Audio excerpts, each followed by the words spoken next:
26 de Mateus, nós vamos ver, ele fala sobre, começa falando sobre Jesus consulta os sacerdotes, depois fala sobre o jantar em Betânia, sobre a traição, e quando chega no capítulo 17, ele fala sobre a última ceia. Eu acho que não está conectando, então pode desligar. Ele fala sobre a última ceia. A última ceia, nós vemos assim, Jesus numa despedida dos discípulos. E sempre nós marcamos tanto comemorações como jantar, ceia, jantar de despedida, algo assim. E Jesus ele escolheu despedir-se dos discípulos exatamente na Páscoa. Então no capítulo 26, no verso 17, diz assim: e no primeiro dia da festa dos pães asmos, chegaram os discípulos junto de Jesus, dizendo: onde queres que preparemos a comida da Páscoa? Então os discípulos chegam para Jesus e gostaria. Aí Jesus dá toda a instrução, não vou entrar no detalhe da instrução, mas ele consegue um local para comemorar a Páscoa. Agora, para nós seguirmos adiante, para chegar no que Jesus nos ensinou, é bom nós conhecermos exatamente o que vem a ser a Páscoa. Né? O que vem a ser a Páscoa? Para nós compreendermos um pouquinho melhor a Páscoa, nós temos que voltar lá no Antigo Testamento, no livro de Êxodo, no capítulo número 12. O livro de Êxodo, no capítulo número 12, ele vai tratando assim do final, quando o povo de Israel estava no Egito, já estava quase para sair, muitas pragas já tinham acontecido ali no Egito, mas Faraó, ele sempre endurecendo o coração, não permitiu o povo sair. Porém, aqui Deus deixa exatamente uma instrução para os discípulos, dizendo assim: olha, nós vamos começar Êxodo no capítulo 12, verso 1. Os irmãos, eu não vou ler todo, tá? Porque eu quero começar a ler a partir do verso número 7. Mas eu gostaria que os irmãos, eu sempre deixo assim como lição de casa, os irmãos lerem todo o verso, toda a leitura, para dar uma visão mais clara de tudo. Então, no capítulo 12, no verso número 1, o Senhor vem dando a instrução do que o povo deveria fazer. E Deus fala assim que este mês vos será o princípio dos meses, e vos será o primeiro dos meses do ano. Então ele diz assim: olha, agora, o ano de vocês vai começar agora.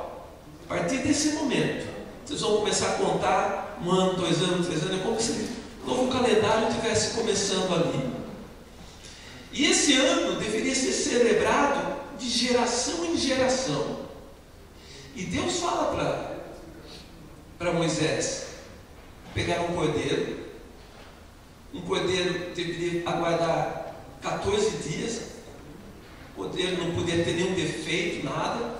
No 14º dia, o cordeiro deveria ser imolado, ou seja, sacrificado. O sangue daquele cordeiro deveria marcar os umbrais das portas e das janelas. E desta forma estaria começando esse que nós vamos ver aqui, que é o sacrifício da Páscoa. Então, com a morte desse cordeiro, pintava-se a casa. Só que eles deveriam fazer algo mais. Eles deveriam comer a carne daquele cordeiro. Eles iam comer também com ervas amargas. Eles deveriam comer com roupa de sair, tudo pronto, porque eles iam ter que sair depressa dali depois que eles oferecem esse primeiro sacrifício. E aqui no verso número 7, ele diz assim: e tomarão do sangue e poluão em ambas as ombreiras da verga da porta, nas casas em que comerem. E naquela noite comerão a carne assada no fogo, com pães asmos, com ervas amargosas a comerão. Não comereis nada cru, nem cozido em água, senão assado ao fogo, a cabeça com os pés e com a fressura. E nada dele deixareis até amanhã, para que o que dele ficar queimareis no fogo. Assim comereis com os vossos lombos cingidos, vossos sapatos nos pés e vosso cajado na mão. E o comereis apressadamente. Esta é a Páscoa do Senhor. Então, o que é a Páscoa? Hein? O que é a Páscoa? Nós sempre ouvimos falar, né, de Páscoa, ovos de Páscoa, Feliz Páscoa. Mas o que vem a ser a Páscoa? Páscoa, aqui está falando exatamente de sacrifício. Sacrifício. Nós vemos aqui que eles primeiro precisaram pegar o sangue e marcar as portas e as janelas. Um animal precisou morrer. Ele foi sacrificado, um animal inocente, não tinha culpa de nada, mas ele foi sacrificado. Aí eles teriam que comer a carne, comer também um pão sem fermento. Por que comer um pão sem fermento? Bem, primeiro eles iam sair rapidamente, não ia dar tempo de comer um pão, preparar o pão levedado, depois fazer. Mas o pão sem fermento, que Deus está falando, ele exemplifica o poder das trevas na vida. O fermento, o que é o fermento? Você põe um fungo na massa, essa é a questão. E aquele fungo, ele começa a se multiplicar, e por isso que a massa começa a inchar. E o fato de Deus mandar eles comerem o pão sem fermento, exemplificando que tinha que ter pureza, não poderia ter ação do inimigo, das trevas no ritual. Então era o pão sem fermento e também umas ervas amargosas, comer algo amargo. E a explicação dessas ervas amargas era porque o povo teve uma vida sofrida, de escravidão, uma vida amarga ali no Egito. Então eles estariam comendo aquilo, e quando eles estivessem comemorando as Páscoas com os filhos, a criança ia perguntar: mas pai, por que eu tenho que comer essa coisa amarga? Então o pai ia explicar para o filho: não, é porque os nossos antepassados, eles sofreram, eles foram escravizados por 430 anos. Então tudo isso daí faz parte da história, para que se memorize o fato. E Deus fala assim: esta é a Páscoa do Senhor. Então o que significa Páscoa? A palavra Páscoa vem do hebraico Pesach, que significa simplesmente isso daí: oferta, sacrifício. É uma festa em torno de uma vítima. Então quando nós falamos de Páscoa, não é algo alegre, no certo sentido. A Páscoa é para comemorar o quê? A vítima, que foi sacrificado, que sofreu ali. E mesmo quando é traduzido no Novo Testamento, que foi escrito em grego, mas o livro de Mateus ele foi escrito em hebraico. No grego, a Páscoa significa a mesma coisa. O significado é algo conectado com o sacrifício. Então, por isso que para nós chegarmos no que Jesus está explicando, vamos entender o que é a Páscoa. Então, por que o povo judeu ele comemora a Páscoa? Eles comemoram exatamente que quando houve sacrifício, as portas e as ombreiras das casas foram marcadas com sangue.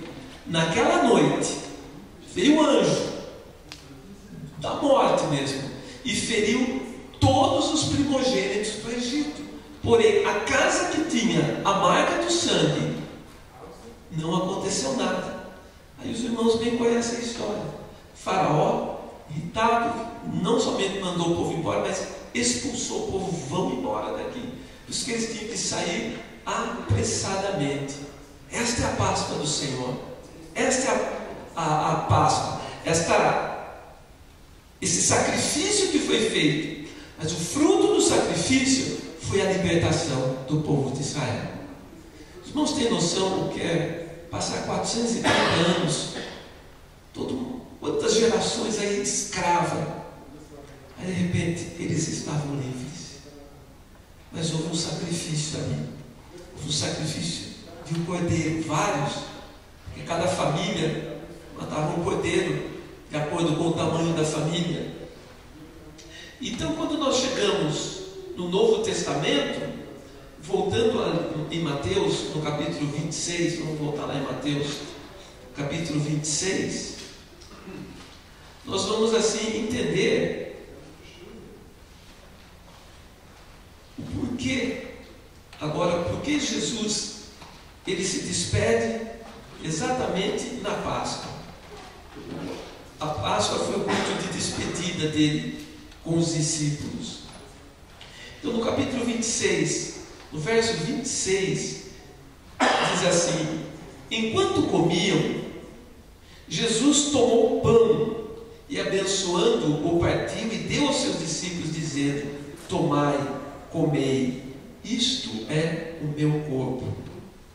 No verso 27, e tomando um cálice, rendeu graças e deu-lhe, dizendo: bebei dele todos, pois isto é o meu sangue, o sangue do pacto, o qual é derramado por muitos para remissão dos pecados. Amém? Amém? Amém. Então, enquanto comiam, então eles estavam assim celebrando a Páscoa, a Páscoa judaica. E quando Jesus ele pega o pão, lembra que na Páscoa nós vimos que eles tinham que comer a carne do cordeiro, comer o pão sem fermento e comer as ervas amargas. Então, quando Jesus pega o pão, Jesus ele faz algo novo, algo diferente. Ele diz assim: daqui para frente, isso que ele diz, daqui para frente, vocês não vão mais comemorar aquela Páscoa comemorando a saída do Egito. É uma nova comemoração agora. Esse daqui, ele parte o pão. É o meu corpo, que é partido por vós. Ele simbolizava o próprio cordeiro.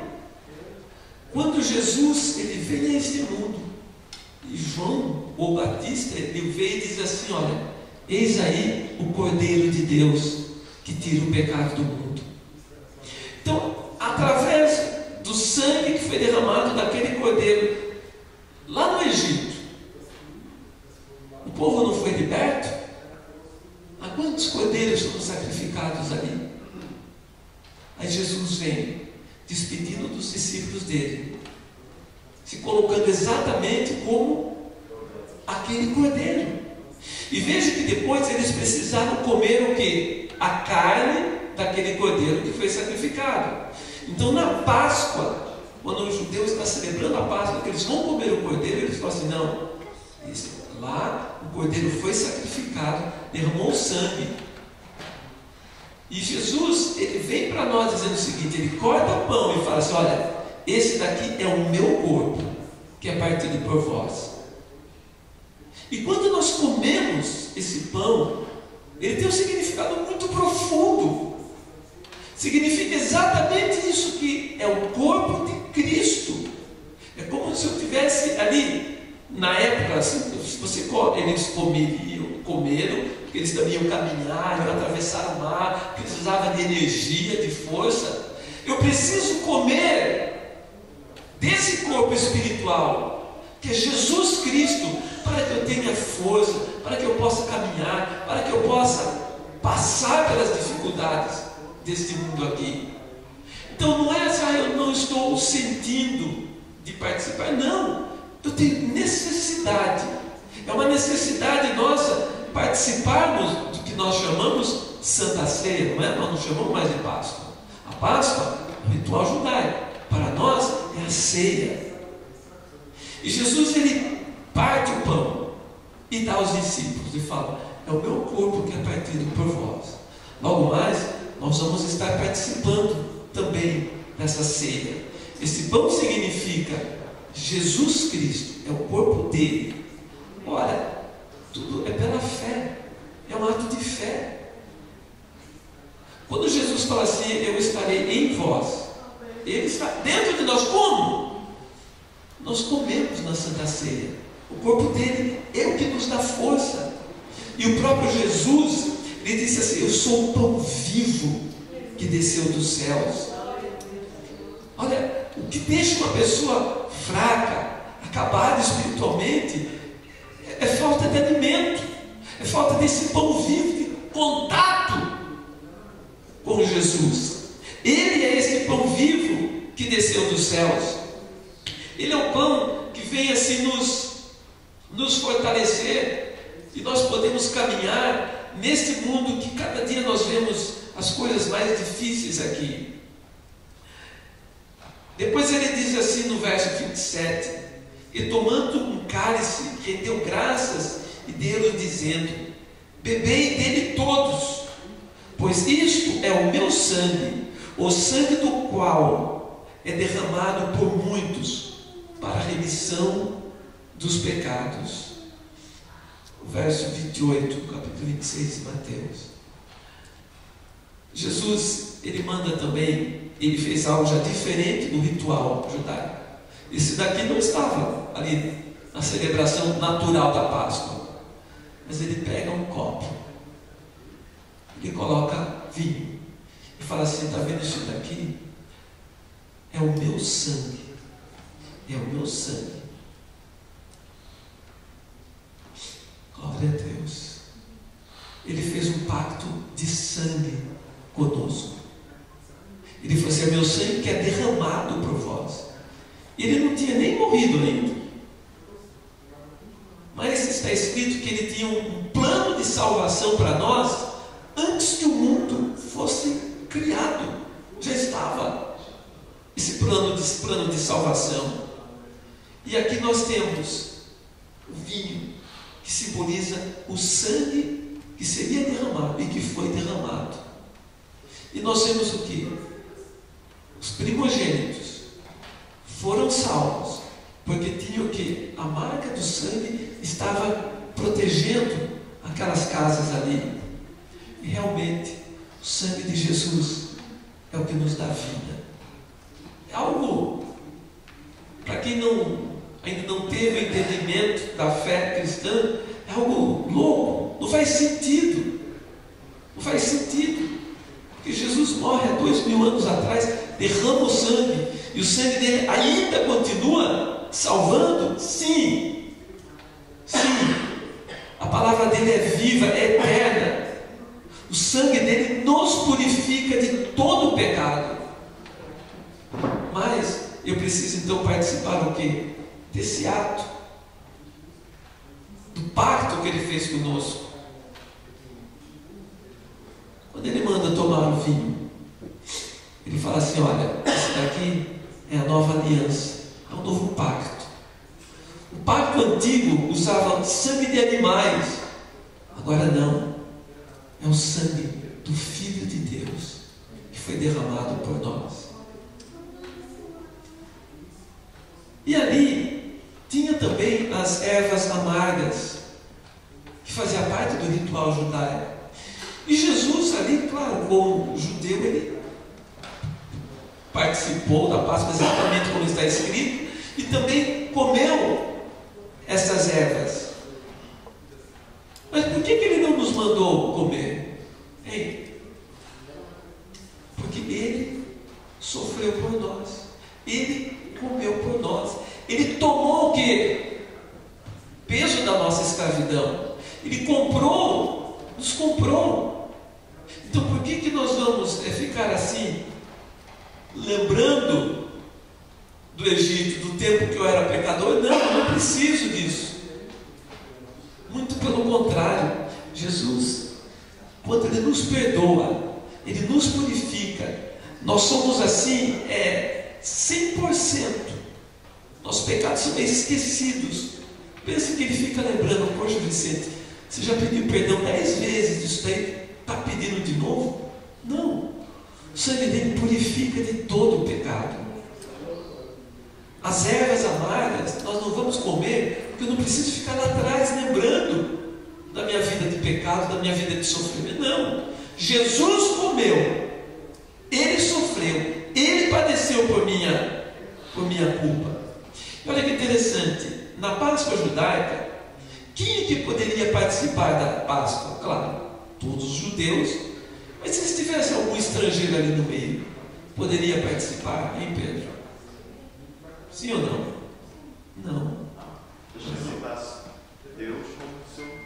Tinha que ter alguma prova que aceitava Deus. As leis de Deus. Tá certo? Eles poderiam. E qual era a condição? O homem que se convertesse, vamos por assim, ao Deus de Israel, tinha que ser circuncidado. Tinha que, passar a tesoura ali. E doía, não tinha anestesia na época. Mas, e no Novo Testamento fala o seguinte, que nós temos que circuncidar o nosso coração. Tirar essa parte. Quando fala da circuncisão ali, quando fala da circuncisão, é o órgão que a vida vai gerar vida. Então tem que ser uma vida pura, uma vida limpa, algo novo. Então aqueles que eram estrangeiros circuncidados, esses sim poderiam participar da Páscoa. Agora, na Santa Ceia do Senhor, quem é que vai participar? Quem poderá participar desta festa, dessa nossa Páscoa aqui? Aqueles que têm o coração circuncidado, ou seja, aqueles que aceitaram Jesus como Salvador e cortaram os laços com este mundo. E ele deixa de uma forma tão clara que ele diz assim, 1 Coríntios 11, 28, vem a condição para participar. Examine-se, pois, o homem a si mesmo, e assim coma deste pão e beba deste cálice. Então, o homem precisa olhar para dentro de si mesmo. Primeira pergunta: eu vou participar da Santa Ceia? Sou cristão? Aceitei Jesus como Salvador? Sim, aceitei. Estou com o meu coração circuncidado? Já cortei meu elo com o mundo? Sim, já cortei. Está apto para participar do corpo e do sangue de Jesus, ou seja, do pão e do vinho. Só que o apóstolo Paulo, em 1 Coríntios, ali ele começa no capítulo 29 em diante, ele vem dizendo assim que ele fala: examine-se o homem a si mesmo e coma. Mas só que ele faz um alerta para que, se alguém comer de uma forma indigna, em vez de comer para a bênção, come para maldição, come para a própria condenação, porque não está discernindo o corpo do Senhor. E ele ainda diz assim: por isso que no meio de vós tem muitas pessoas fracas, doentes, e muitos estão dormindo na igreja, dormindo, não vê mais o pecado, não consegue perceber o que está errado. A Santa Ceia é algo que nós não comemoramos uma vez por ano, porque Jesus, ele também não disse assim: olha, no mês de Abib, no 14º dia, Jesus não ordenou isso para nós. Ele falou assim: olha, todas as vezes que vocês reunirem, todas as vezes, vocês podem participar e celebrar o corpo, meu corpo e meu sangue. Nós temos assim, por costume, tradição nossa, nós celebramos uma vez ao mês, às vezes pulamos um mês quando tem algum evento, alguma coisa assim, mas não é que existe uma regra que tenha que ser assim, olha, é de tanto em tanto tempo, é de um em um ano. Não, os judeus ele tem a regra. No aniversário da saída deles do Egito, é o primeiro de ano deles. O primeiro de ano é a comemoração da saída do Egito. Agora, para nós não. Para nós, todas as vezes que comerdes deste pão, beberdes deste cálice, Jesus fala assim: anunciais a morte do Senhor até que Ele venha. Então, o que é a Páscoa para nós? Bem, é sacrifício também. O sentido não mudou. É sacrifício. É o sacrifício de Jesus. Jesus morreu pelos nossos pecados. Quem é que nunca pecou? Não existe, né? O Pedro levantou a mão, pequei já. Só antes da gente pensar, né? Mas é isso. Agora imagine o amor de Deus para conosco, de nos perdoar, mandar o Filho morrer por causa dos nossos pecados, para nos resgatar. Ele fala, quando nós participamos da Santa Ceia, nós estamos também anunciando que Jesus morreu, até que Ele venha. Agora, por que Ele também instituiu a Santa Ceia? Por que tem festa de aniversário? Você faz festa de aniversário por quê? Hein? Vamos lá. Para lembrar, né? Por causa do pulo. É uma festa, né? Para lembrar que você está fazendo tantos anos. E não é isso? Então você nunca vai se esquecer. Você tem um dia especial, é para se lembrar da sua data ali. Então, quando Deus instituiu a Páscoa, porque, veja bem, olha quantas guerras, quantos problemas, quantas situações teve com Israel. Muito fácil esquecer que um dia eles foram libertos, que um dia foi Deus que libertou. É fácil nós esquecermos do benefício. Então, para que o ser humano não esquecesse, Deus falou assim: olha, vocês vão se lembrar disso uma vez por ano. E Jesus fala para nós assim: vocês vão celebrar quando vocês forem reunir e comer o pão, tomar o vinho. Então vocês vão celebrar que eu morri por vocês. Jesus morreu por nós.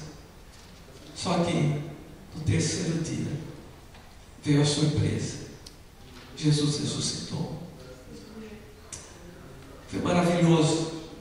Pensando naquele dia, imagine só os discípulos que, quando Jesus morreu, embora Jesus falou tudo o que ia acontecer, os discípulos ficaram um pouco desorientados.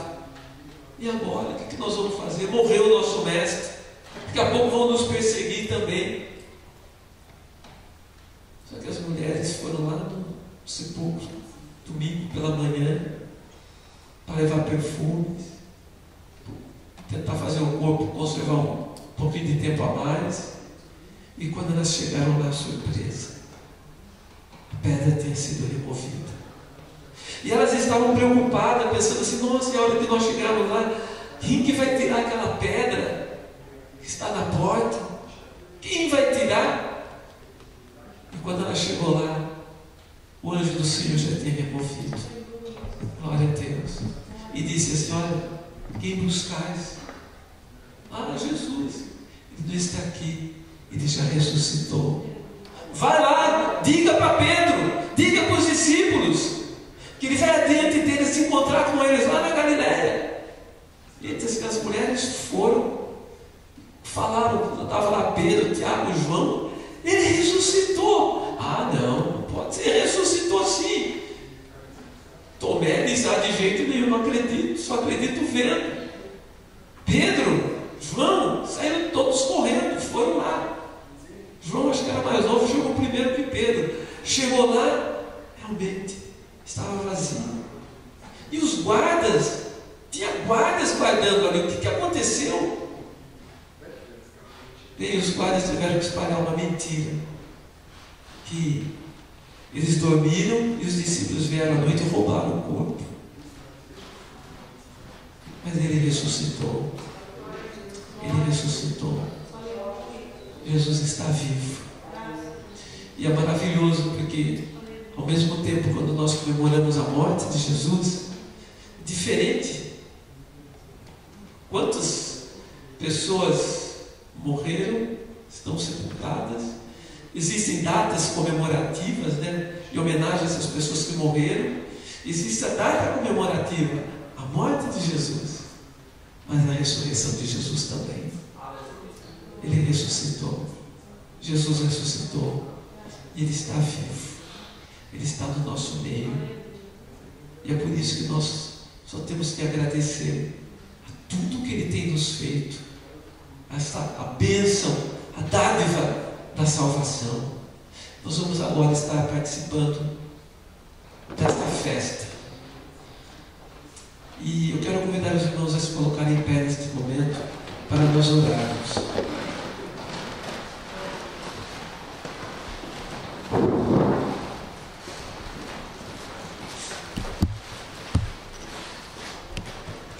Ele diz assim: examine-se, pois o homem é a si mesmo. Não é? Vamos orar agora. Sabe, é um momento de você olhar para dentro